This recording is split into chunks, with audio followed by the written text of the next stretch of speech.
Welcome, welcome, welcome. This is Keeping It Real on Purpose, where the truth meets intention. I'm your host, Edna White, your life purpose strategist. So, are you ready to keep it real?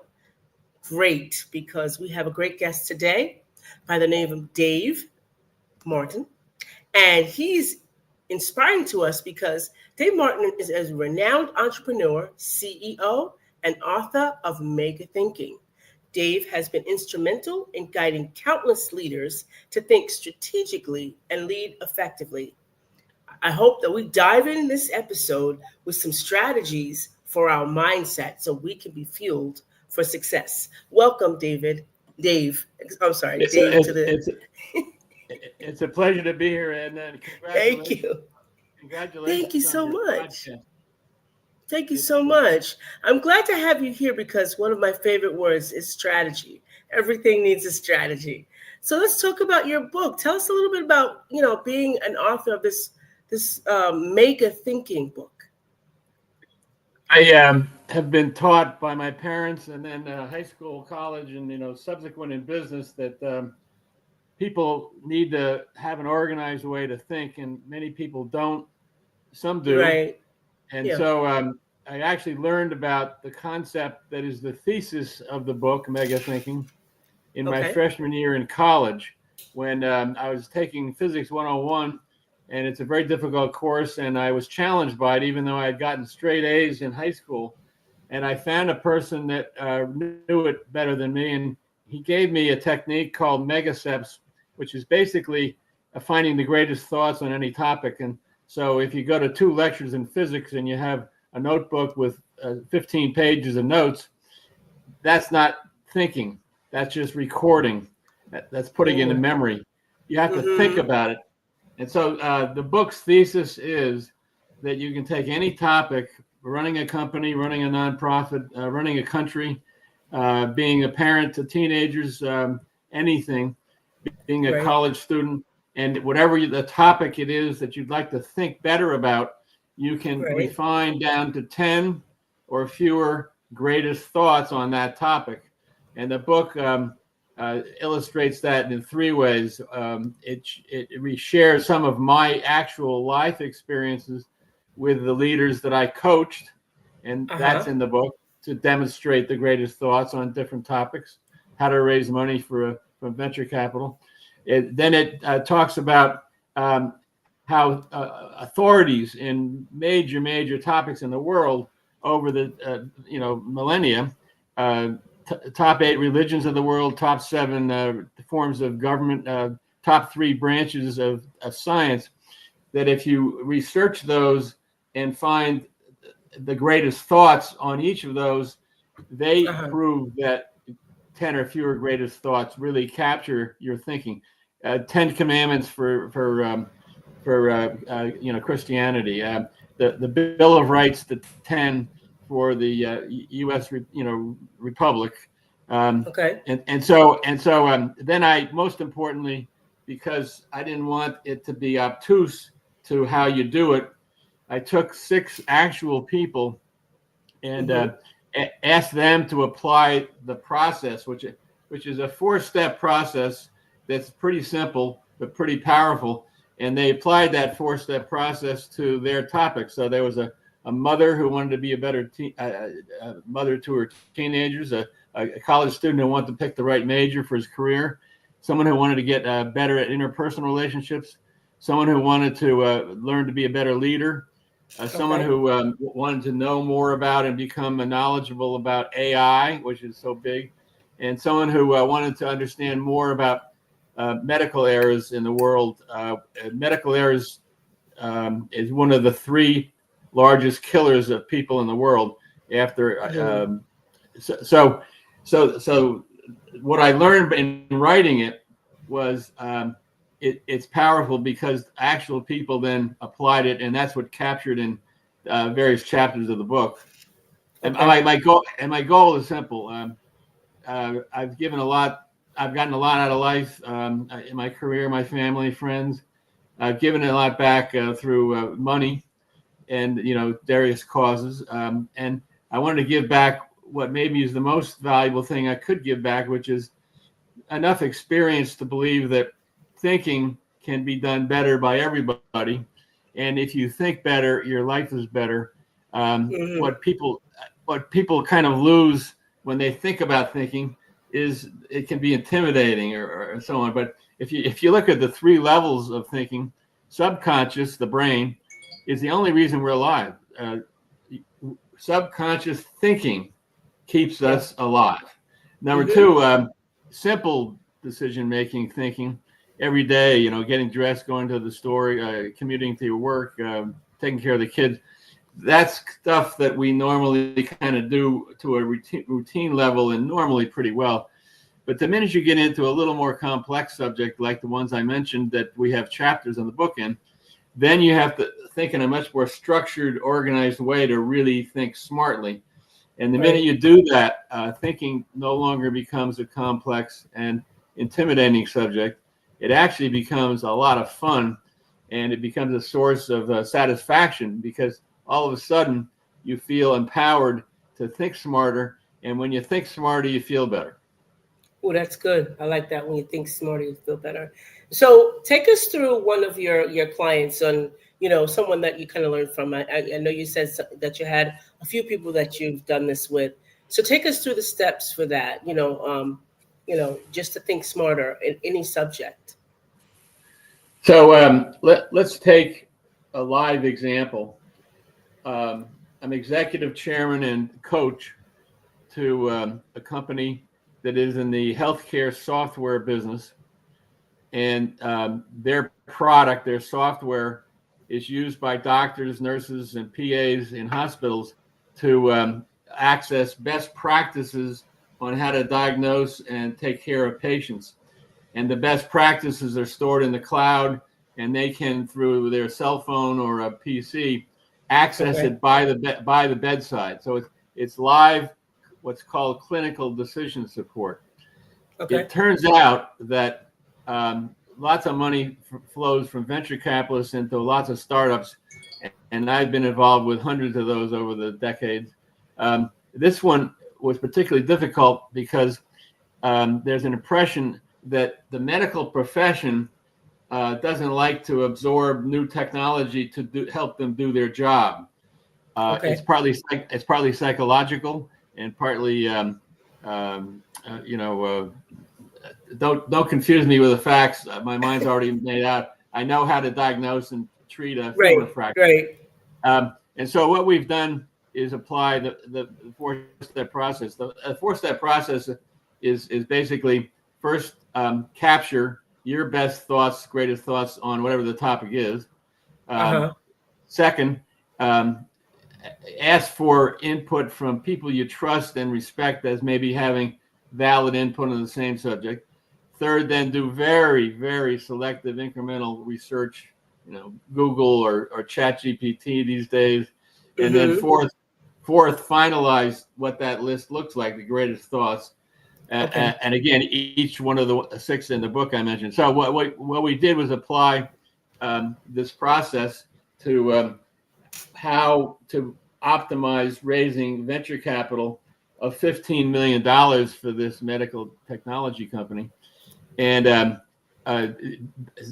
thinking through what's the number one reason why a venture capitalist would invest or an investor would invest, and then writing that down and really capturing it as a point, and then going down the list, and we ended up with a total of 8, and then putting that into how you position to investors is an example.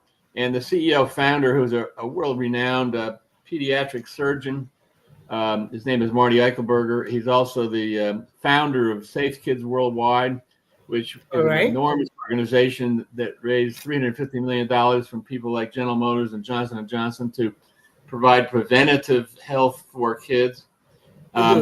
He's an amazing guy. And all of a sudden, his lights came on because his background was medicine and an extraordinary surgeon, but he never really thought through raising money and that sort of thing. So the benefit of a structured approach is not only that you get to the greatest thoughts, which you should focus on, like the 10 Commandments, but it also gets you now to be able to really be an expert at applying them to whatever the subject is. In this case, applying them to knocking on venture capital doors. Okay. And I could go through. I've done this for 24 CEOs as a coach. I've done it for probably 120 board members of the companies. Probably 200 of leaders underneath the CEO that I spent time with. And Right. the hit rate for the aha moment. Wow, it sounds simple, but if I Right. just do the 4 steps, it's powerful. One of the things I try to do in the book is demystify thinking, and so anybody can read the Right. book and apply it. And if Hmm. you think about it, some of the most powerful and important subjects can be broken down into fairly simple expressions. One that's kind of extraordinary is the theory of relativity is incredibly complex and requires Einstein-like knowledge to even begin to understand. For And sure. lo and behold, he captures it into E equals MC squared. Hmm. Wow! And so if you're considering becoming a Christian or a Jew or Right. a Buddhist, and you want to kind of research those religions, Hmm. if you say Christianity and Judaism can be really understand if you simply read the Ten Commandments, make them the greatest thoughts, and not just read them, but dig into them. Right. Exactly. Yeah. What Yeah. does it really mean? Then, Right. if you read the Bible or a chapter of the Bible, or if Right. you read a book on Christianity, you have a Hmm. framework. You have a Right. framework of thinking and understanding that allows you to Right. be smarter. Right. I like that concept about, just not reading something, but actually digging into it, Yeah. because we always read something and we just read it like surface, it's like, Well, and we don't really delve into it. and it's even harder as time goes on because when I was growing up, there Hmm. was no internet, there was no there was no Yeah. PC. If you take a Gen Z person 0 to 22 years old and Right. think about what they were immersed into with just infinite information being thrown at them, Right. they really are information overload. One of the things that I think your listeners could do that sounds really, again, overly simplistic, but since the 40s, when computing became significant for society, and has Uh-huh. gotten obviously even more significant to the point where AI now is going to affect everything. The computing model is extraordinarily simple and it's never changed. You have Okay. a box Yes. coming in the left side of the box is an arrow that says input. Yes. At the bottom of the box is storage or memory. At Right. the right side of the box is an arrow going out saying output. Yes. And in the middle is something called processing. Hmm. So if you take input and you just put it into memory, we do that all the time as a human being. Just put it into Hmm. memory. Try to remember what you wrote down about some book. Or Yes. if you just take the input and turn it out into an output, you're not thinking. So if you use Hmm. that computer model and say, I'm going to take anything I get as input and I'm going to think about it before I store it away or send it to Wow, anybody. that's good. That's good. Yeah. It sounds overly simplistic, but Right. again, simple things can be powerful. Oh, And yeah, absolutely. if people just thought about that model and said, Hmm. I'm not doing enough processing on the Right. input and output or storage, they'll make great inroads to think smarter. Yeah, they will. I'm so with you on that because I don't make impetuous decisions anymore. Someone like will call me, like something just as simple as you said, someone like that's selling something. Sometimes we make such impetuous decisions. That's why scammers are so prevalent. It's because we're like, yeah, that sounds great, but we don't even think it through, think the process through, take the information and like disseminate it. What does it mean? How does it apply? And do all the things that we need to do to critically think about something. Let's go back to the mother of teenagers and wanting to be a better mother. Okay. because it illustrates your point. So let's assume that all mothers want to be the best mothers they can be. That's probably not Absolutely. true. That's probably not true, but that's, start there.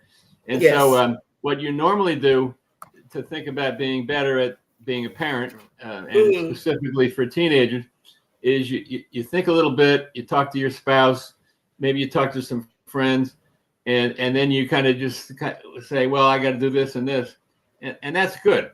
But if you take this more structured process and say, I'm going to sit down, and I have had all kinds of input over the years about being a parent, from my Hmm. own experience, Right. from my spouse, from my friends. It's all in there. It's down in storage in my brain. Hmm. And I'm going to, before I do anything else, I'm going to think about the greatest thoughts about being a parent to a teenager, and I'm going to write them down. And I'm going to force myself to be very specific. Right. Number one, you need to give them a time and the maturity to do things independently. You can't dictate everything. Right. I'm inventing it. So if you take that teenage mother example, this is a live teenage mother. Her name was Hmm. Jane, and is Jane, but she's not identified specifically.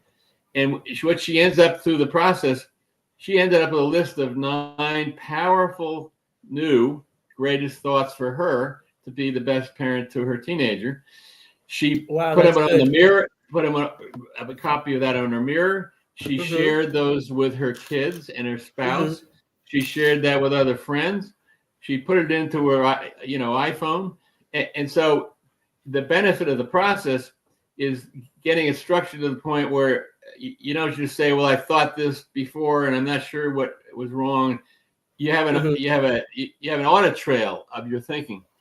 And Right. that way, if you have new inputs that you think are relevant from friends or whatever, then you can say, well, I thought that, and I'm going to tweak that this way. And so it's not only a way to think, it's a Right. way to remember better in a structured way, and it's a way to communicate. In this case, you communicate your thoughts to your kids, to your husband, and so on.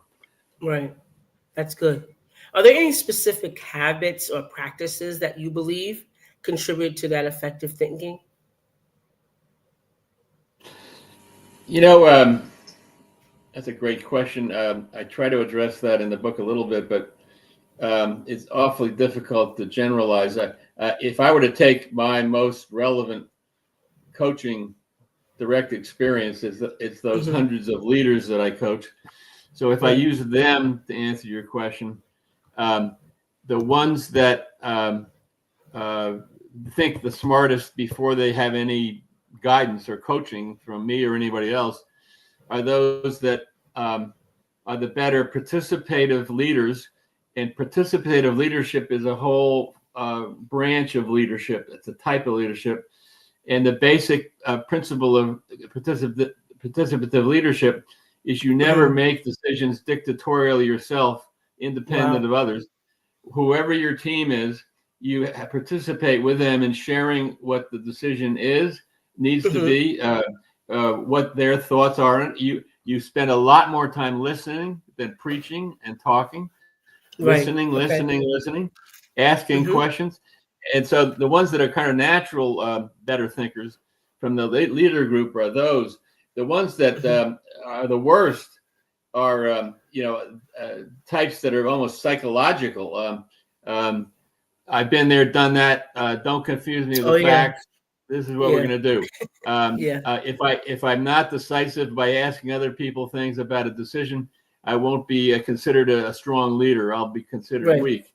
Right. I'm afraid if I start really asking questions and thinking more about this topic, I'm going to hit analysis paralysis and never make a decision, because all I want to Hmm. do is get more data. And Right. I could list others, but there are very real reasons why people don't think smartly like those. And Hmm. if you can break down someone who's a basic dictator leader and Right. basically doesn't listen to anybody, Hmm. if you can break someone like that down and say you will win more, you will be more successful, and your team will be more supportive of you, and you'll make better decisions, and your company will be stronger if you don't dictate, but you do a participative leadership approach that gets you to think smarter about any topic. I think I could probably invent, but in the interest of your time and your listeners, I won't. But I could come up with some other non-leadership examples. But those I know cold, because I've done that for decades, Coach, and I've been enough statistically to say those are very real barriers to thinking. And the best thinkers are those that start with the premise that participative leadership is the best. Okay. Is there any time that there's too many questions or too many questions to be asking? Is there any time or no? If I go back and say, make the questions input to my computer model, yes. Okay. One of the keys to the process, which again sounds overly simplistic, but that's the whole goal to make it simple, is very, very clearly in the beginning, define your topic so that it's clearly understand what you're trying to think about. So many times people will say, I want to raise more money for the company. Okay, that's good. That's done all the time. But being more specific and say, we need $5 million as the next stage in my startup company to go from the product reality into actually getting customer revenue. How do I raise $5 million to give me a cash runway until 18 months from now so I can do that? That sounds that's much better. But the more specific you can make the topic, the better. I always use, since it's so visible in society and the world these days, but how do you get enduring peace in the Middle East? And if you start with that and say that's the sole topic, you don't get real far. If you can, if you can say my greatest thoughts on what might be the way to get enduring peace in the Middle East is to further question and think about the following 5 points. What is the impact on the lack of peace in the Middle East of disparate religious beliefs? That's one. Number two, how much of it's caused by exploratory, imperialistic attitudes of the various countries that make up the Middle East? Some are very imperialistic, some are not. So you get down to maybe 3, 4, 5 of those, and then you then really dig in and think about each one.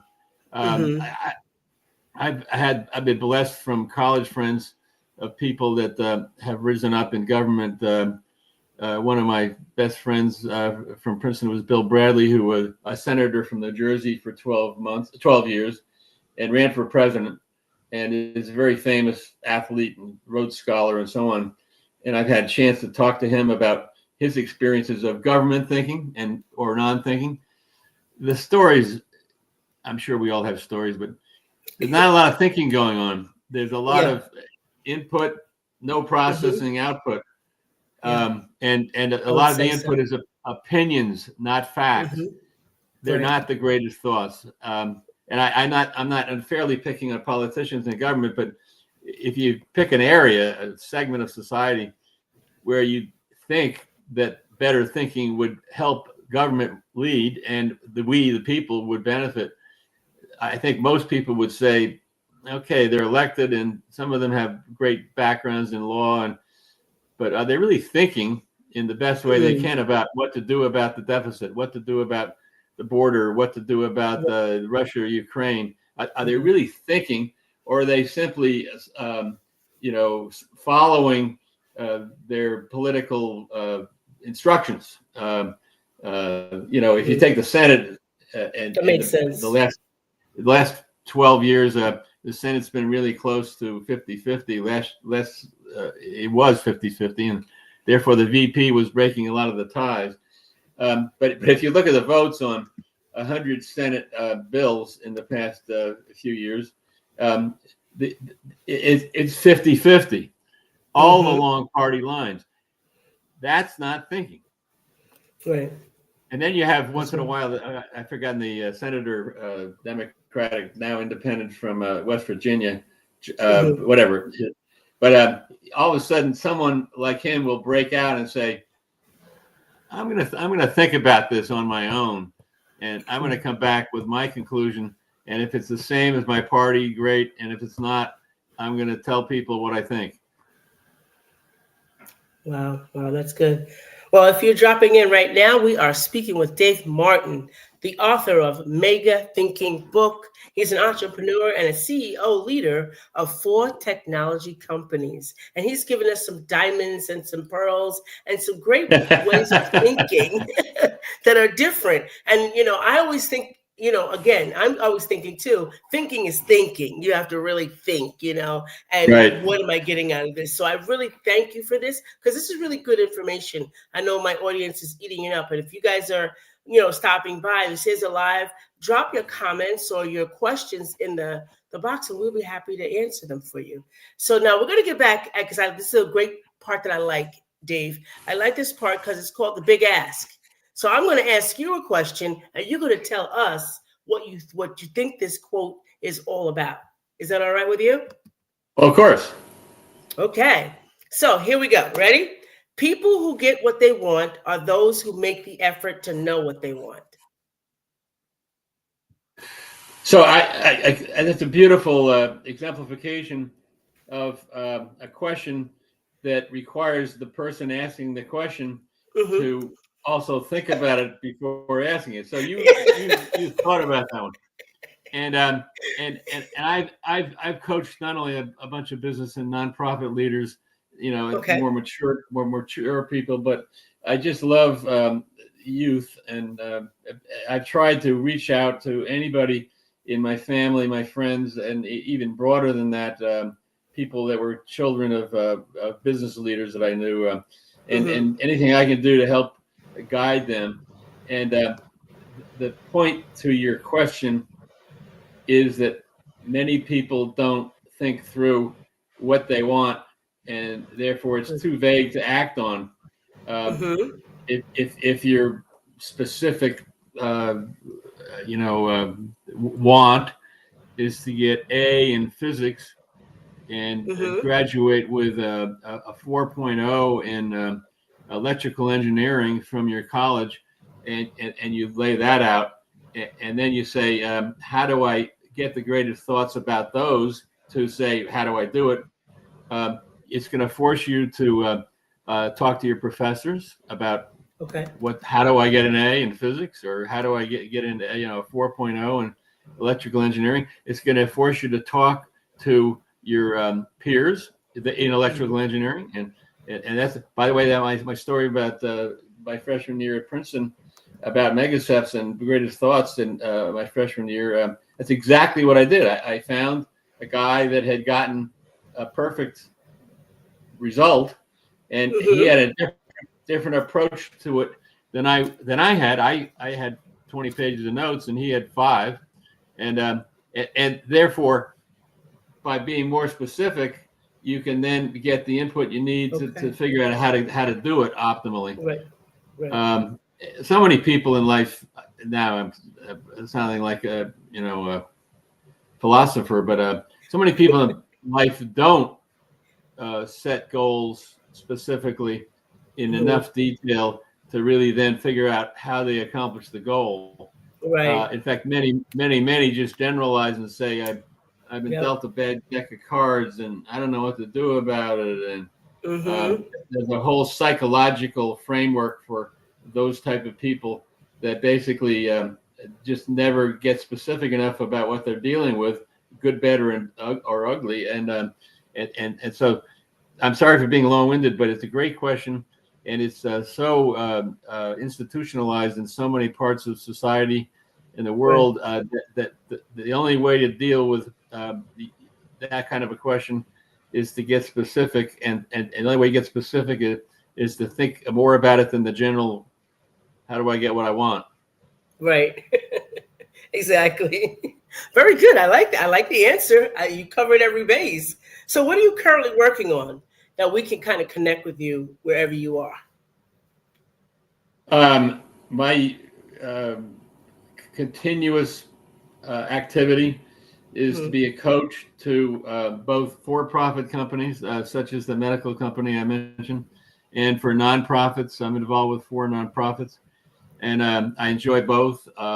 And I'm very active in all. I've, for-profit firms and 4 nonprofit firms that I'm actively Okay. involved with. Keeps my mind active. Keeps me, feeling knowledgeable about things.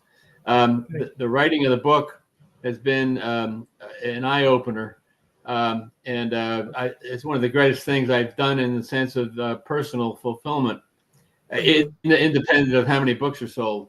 Because I really felt the way I captured it through my coaching experience, I could provide some real value to whoever read it. Right. I had a story that's so poignant. Yesterday, we had our rugs cleaned, and the guy who runs the rug cleaning business came in and said, "Can I see you for a minute?" And I was doing something on the internet, and I said, "Sure." And his name was George. He said, "My daughter is a sophomore in college at San Luis Mhm. Obispo, Cal Poly, and she bought this book about thinking smarter, and she showed me a copy. And Uh-huh. when she showed me the copy, I turned the copy over, and Uh-huh. It was your on the book? back on the back was me, and he said, "Is it really you?" I said, "Yeah, it's really me." So I signed a book for her, and Nice. so this sounds overly exaggerated. It's really not. She made my day. That's great. That's She's great. benefiting. She's benefiting from reading a book to make her think smarter, and she That's great. already is starting to use the process. And I've told that story a number of times because that's what I'm trying to do. This phase of my life is give back Thanks, through Mama. knowledge. Give back through knowledge. Right. Awesome. Well, we thank you, Dave, for just coming on and giving us this great insight into mega thinking. I think everyone is going to be changed from now on. And don't forget to buy the book, Mega Thinking. Simple and easy as that. Find it, and it's yellow, so you can't not find it. It's there, and I'm excited to read it for myself. I haven't gotten to read it, but I am definitely going to pick it up. Dave, thank you so much for stopping by and sharing with our audience how to think smarter by mega thinking. This is Edna And White. Enda, Yes, Enda, thank you very much for you're inviting me. welcome. And I have to say, in front of your audience, I've done 15 podcasts recently about the book and Uh-huh. other related stuff. This has been a fascinating one because your topic areas that you have listed, so many of them, are so different in nature. And yet, every one that I looked at was fascinating. So, congratulations not only on your Thank you. journalism, Thank you so much. Thank but you. on the multifaceted aspect of what you're communicating to people. It's great. Thank you so much. Well, it's guests like you that really help me to reach out to the audience and share what we have. And because of guests like you, we're downloading at 47,000 a month. Downloads on our audio version. So it's really exciting to have that. So look for us all around iTunes, everywhere, and you'll find us. Even ask Alexa; she could tell you to find Keeping It Real on Purpose. All right. Yeah. So this is Edna White and my esteemed guest, Dave Martin, saying goodbye for now.